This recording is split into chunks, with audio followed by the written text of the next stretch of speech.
Good morning, Bob Desmond here. Just a quick little tutorial to explain how I put the action into the top of my guitar. As you can see, I have a straight edge here, and it's clamped lightly to the top of the neck. And when I clamp my guitar in the form, I make sure, I call this, the bottom of this ruler, I call the 0 line. Okay, so the top of the neck from the nut all the way to the 12th fret and all the way to the tail block. When I put the guitar in the form, those are all on the 0 line, all three of those points. Nut end, 12th fret, tail block, all on a straight line.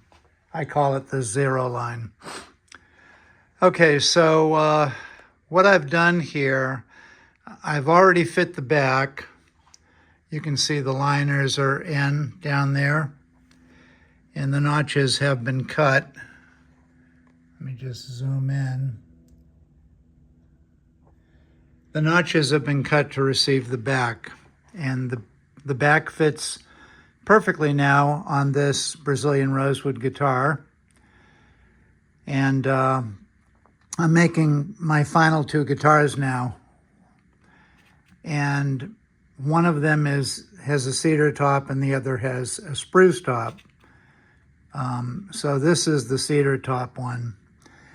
Anyway, getting back to how I put my action in the guitar, what I do is I plane the top of the sides in order to put the proper action in from the 0 line.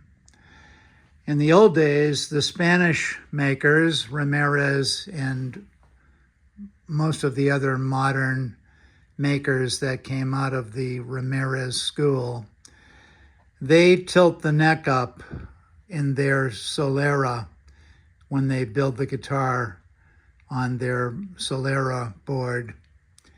They tilt the neck up a little bit, and it's quite a bit. It's a couple of millimeters. And that's way too much angle. And I've repaired many, many Ramirez and other makers' guitars who came out of that school, that Ramirez school. So what I do is I actually have everything on the 0 line, and then I remove wood on the sides to put my action in. Okay, so let's talk numbers. My top, the thickness of my cedar top right here is 3 millimeters thick. I take it back. The thickness of my cedar top here is 3.5 millimeters thick. Okay? 3.5 thick top. It's a thick top. 3.5 millimeters thick. At this end, the top is 3 millimeters thick where it rests here.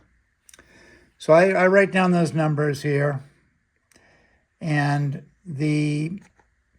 so you can see here the top is 3.5 thick at the neck, and at the tail the top is 3 millimeters thick. Okay, so what I do is I know for the top to fit in the shelf area up here, the shelf has to be 3.5 millimeters deep so that the top can fit in and be flush with the neck. Okay? So the thickness of the top, here's the top, 3.5, and and I know I have a 3.5 cavity that the top will fit in. So when you take those two and subtract from each other, you're back to the 0 line, okay? On this end, I have to make a decision.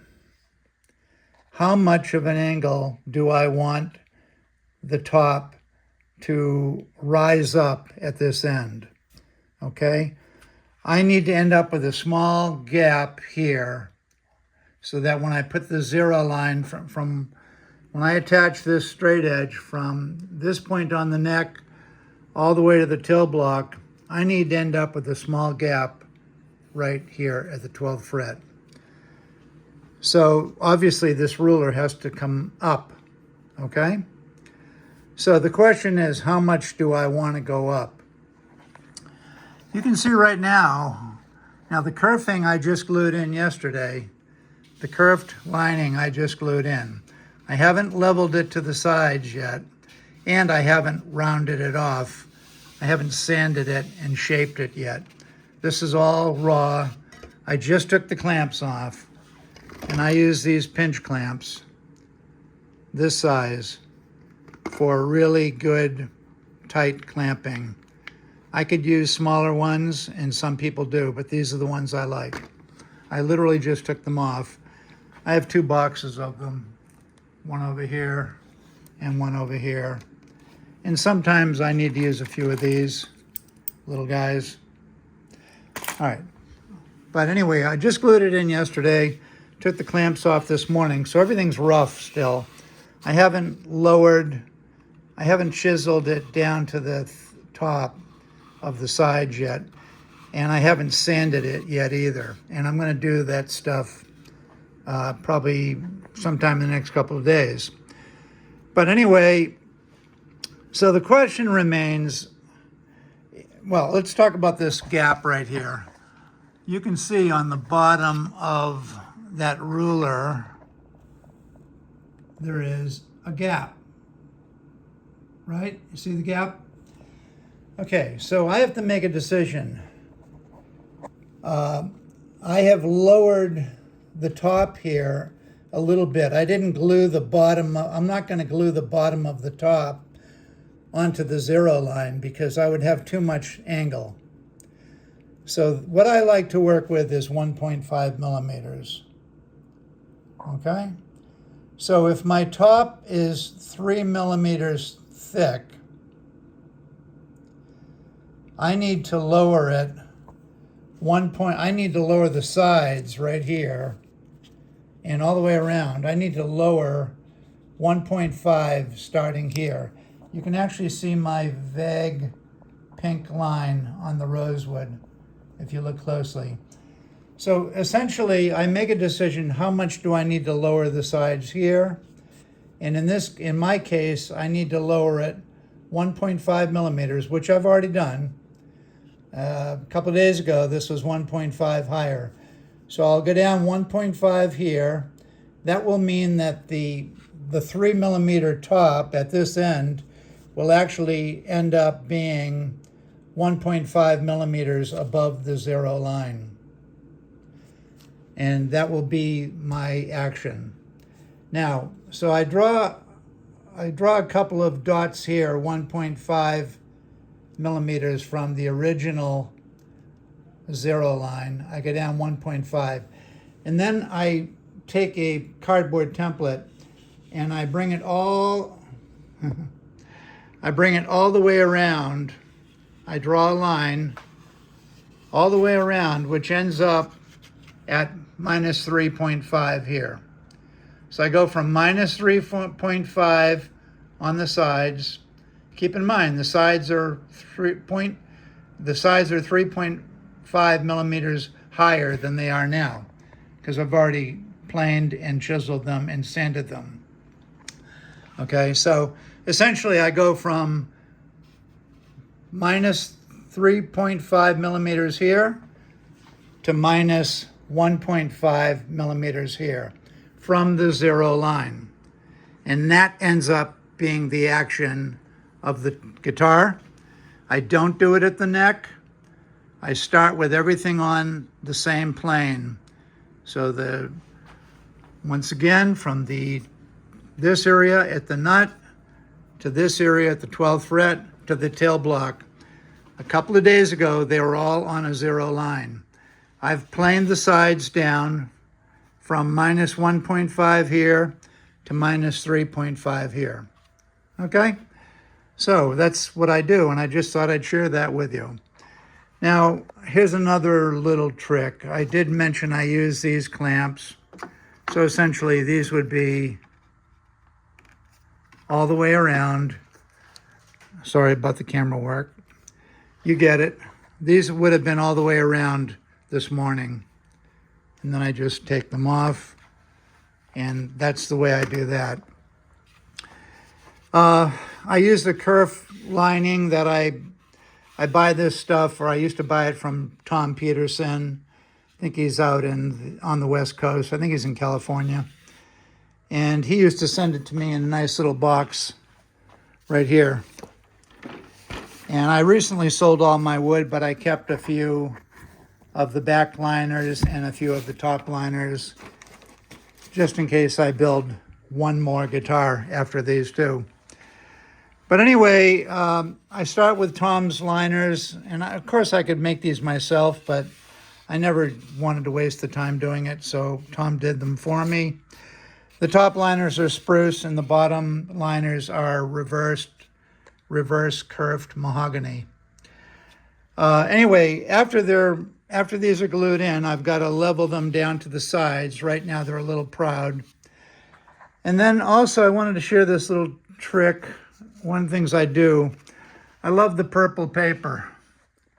Okay, I got a lot of this stuff. And I have it in 80 grit, 120, 150, and 220. And I use it all the time. And what I usually do is I'll take a quarter sheet of this paper. Let me just sort of show you this little tip. Here's a quarter sheet. Okay, this used to be a full sheet. However it goes. I guess it goes that way. Yeah. Well, no, it doesn't. It goes that way. Okay, so here's 1/4 sheet. I'll cut this in half, and I'll get something that looks like that. And I take this quarter sheet. In this case, this is 150 grit. I fold it in half, and here's my secret tip. Don't share it with anybody else. It's our little secret. Chuckle, chuckle.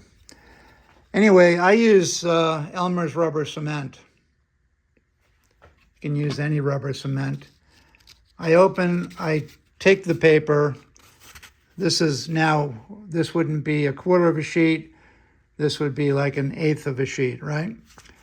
Because I cut it in half. I put rubber cement, I fold it in half, then I open it up. I put rubber cement on the entire bottom, let it dry for about 5 or 6 minutes, and then I fold it over, and it sticks forever.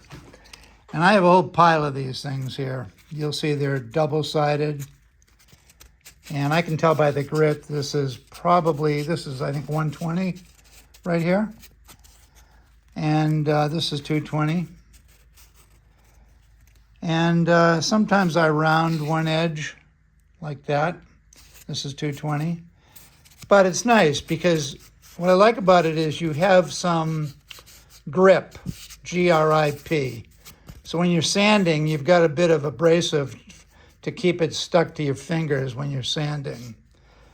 Okay? And I also use it with my little plexiglass blocks. I've got a couple, 2 or 3 of them. And I will do like this and make nice sharp. I do this instead of wood because they're more precise. But anyway, you can also take this sandpaper and you can put 2 different grits. And you see how I have a little clipped corner there? That's my 120. So I got 120 on this side and 150 on this side. Pretty brilliant, huh? That's why they pay me the big bucks. Anyway, joking, of course. Yeah, so just a few little tips there. Then I'm going to go to the next guitar now. I'm not even going to sand this. I'm going to let it harden for a couple of days. And I'm going to take the other guitar, and I'm going to make a video of that. I'm going to take the other guitar and plane it down. I'm going to show you that process in the next video. I'm going to plane the sides, and I'll show you how I do all of that. And then, of course, I put in the kerfing, and then I'll be right at this stage again. Now, when I do the back, I notch out very precisely. I don't know if you can see it, probably better over here. Yeah, let me zoom in. I notch precisely where the braces go. There's another one. Somewhere under there, there's another one. But when I do the top, I don't do that. When I do the top, I fit the top, I put it in place, I cut the brace ends, and I make sure everything fits nice and the way I want it to. And then I simply trace the edges of the braces on the rosewood, in this case. This is Brazilian. And then I put the top away and I start to glue in the kerfing. And I do have some small pieces of this stuff which are from other guitars, and I don't waste it. I'll use it. And then I also, of course, have the long pieces which haven't been cut yet. You can see them here. Okay. I just have a few. Oh, I just broke it. Duh. I have a few left here. I'll just leave that for now. Okay, sorry about the lens flare. I don't waste anything, and you can see I've used a couple of different pieces here, and I essentially just glue it in. I don't like to have little pieces, so I cut it short and added another piece here. Anyway, yeah, so I guess that's about it. I'll sand this in a few days. I like to round off this edge here, this sharp edge. And I'll sand this with 120, 150, and I'll finish with 220. And then of course, I'll chisel and sand the kerfing flush to the sides, but at a very slight angle this way. You know, it won't be flat, it'll be tilted up a little bit. And then I'll make sure everything fits right. And at that point, if I want, I can glue the top on. Okay? But both of these guitars are going to have sound ports, and they're going to go in this area here. So this area is going to have to be reinforced with rosewood, which I will do. I'll end up with 1 to 1.5 thickness of rosewood. And I used to just put the rosewood through my Woodmaster sander, but I don't have my Woodmaster sander anymore because, of course, I sold all my tools, all my big machines, excuse me. So what I'll do is I'll probably use Brazilian rosewood veneer, which I have quite a lot of. I kept some of it.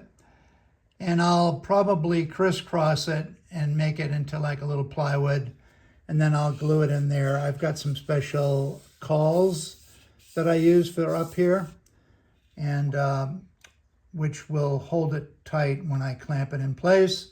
And then after that dries, I'll cut my oval hole in here, in this area right here. And that's my sound port, okay? And that's a different subject, so we won't get into that right now. So anyway, that's it. Bob Desmond, July 17th, 2025.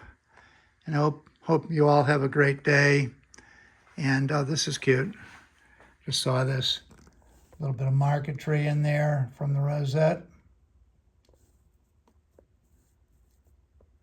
Back when I could see well a few months ago. Well, a year ago. This guitar has been kicking around for a while. I've had a lot of interruptions in my life with some physical stuff and travel things and family things. And anyway, I'm looking forward to getting this closed up soon. Okay, Bob signing out. Have a great day.